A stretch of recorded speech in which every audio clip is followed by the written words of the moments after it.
Kyle Larson keeps showing up to intermediate tracks with something the rest of the NASCAR garage cannot figure out. Race after race, he finds speed that others simply cannot match. Now the Cup Series is heading back to Las Vegas, a track where Larson has already built a reputation for dominance. The real question is not whether he will be fast. The real question is whether anyone has finally found a way to stop him. That reputation did not appear overnight. It has been built race by race across several seasons of dominance on intermediate tracks. Las Vegas is exactly the type of circuit where Larson's skills, his team's preparation, and the modern next-gen car all seem to come together perfectly. When those factors align, the result is often a race where Larson is not just competitive, but completely in control. Las Vegas Motor Speedway is a 1.5-mile intermediate track that rewards a specific type of driver. Drivers must maintain momentum over long runs while carefully managing tire wear and keeping their cars stable through high-speed corners. A slight mistake in balance or throttle control can cost valuable time on every lap. Over the course of a long race, those small losses add up quickly. Larson has developed a reputation for thriving under those exact conditions. His ability to run near the wall, maintain corner speed, and adapt his line throughout a race allows him to find grip where other drivers struggle. That skill has made him one of the most dangerous competitors whenever the series visits intermediate tracks.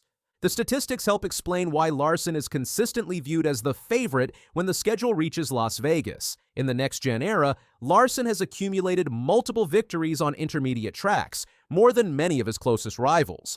These tracks include places like Kansas, Charlotte, Texas, and Las Vegas.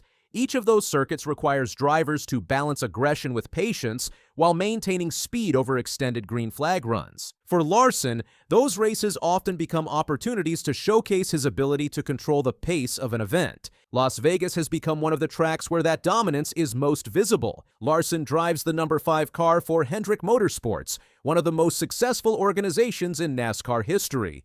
Crew chief Cliff Daniels has played a major role in that success.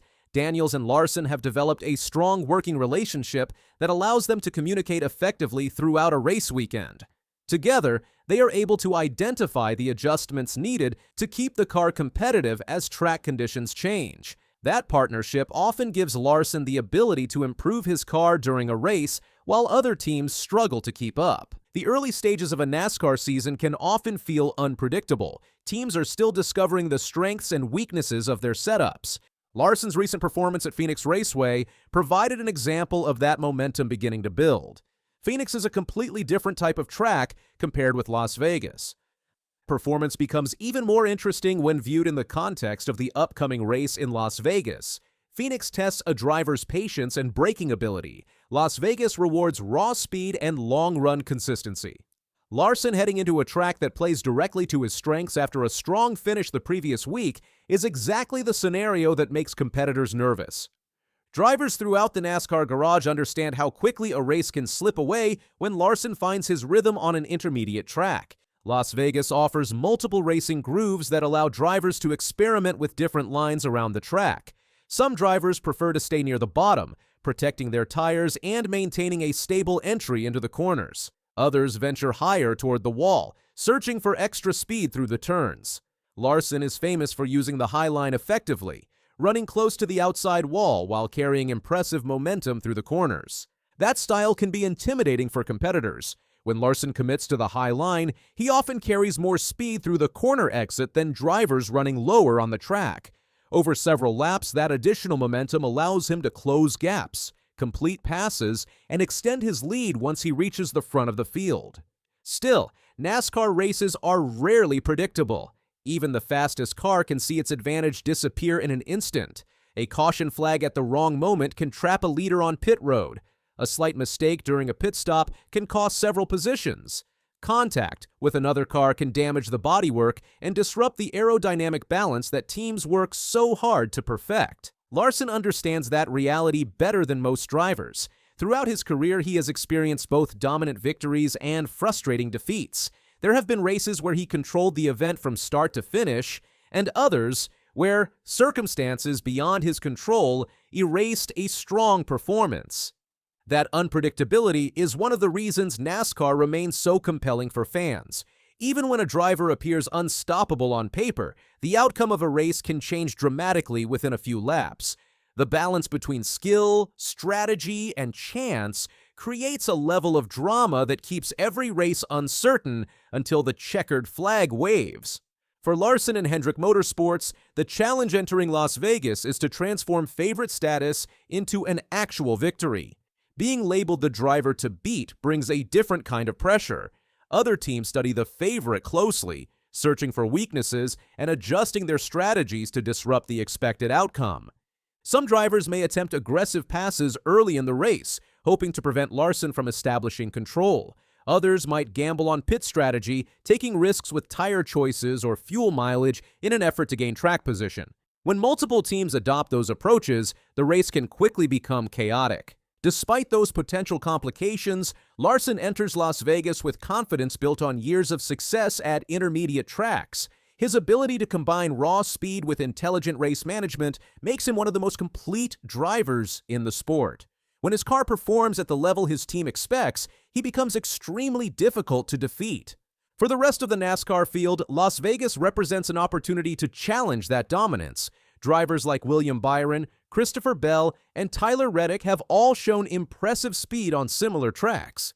Each of them will arrive in Nevada hoping to prove they can match Larson's pace and disrupt the narrative of his superiority. Fans watching the race will likely witness a fascinating battle between established champions and rising contenders. The long straightaways and sweeping corners of Las Vegas Motor Speedway often produce extended green flag runs, where strategy and endurance play major roles. During those stretches, the driver with the most consistent car and the strongest focus usually emerges as the leader. If Larson manages to establish himself at the front of the field during those long runs, the race could begin to resemble many of his previous victories on intermediate tracks. Lap after lap, he would continue maintaining a comfortable advantage while competitors search for ways to close the gap. But if another driver finds a way to challenge him early, the race could take on a completely different tone. Instead of controlling the event from the front, Larson might be forced to fight through traffic, adapt to changing strategies, and respond to constant pressure from rivals. That tension between expectation and uncertainty is what makes the upcoming race in Las Vegas so intriguing. Larson's history at the track suggests he has every tool needed to dominate the event once again. His team's preparation, his driving style, and his experience on intermediate tracks all point toward another strong performance. Yet NASCAR has a way of rewriting the script when least expected. A single restart, a sudden caution, or a perfectly timed strategy call from another team could change everything. As the engines fire and the field takes the green flag in Las Vegas, the spotlight will naturally fall on Kyle Larson. The question surrounding the race is not simply whether he is fast enough to win. Most observers already believe he is. The real question is whether the race will unfold in a way that allows him to prove it once again.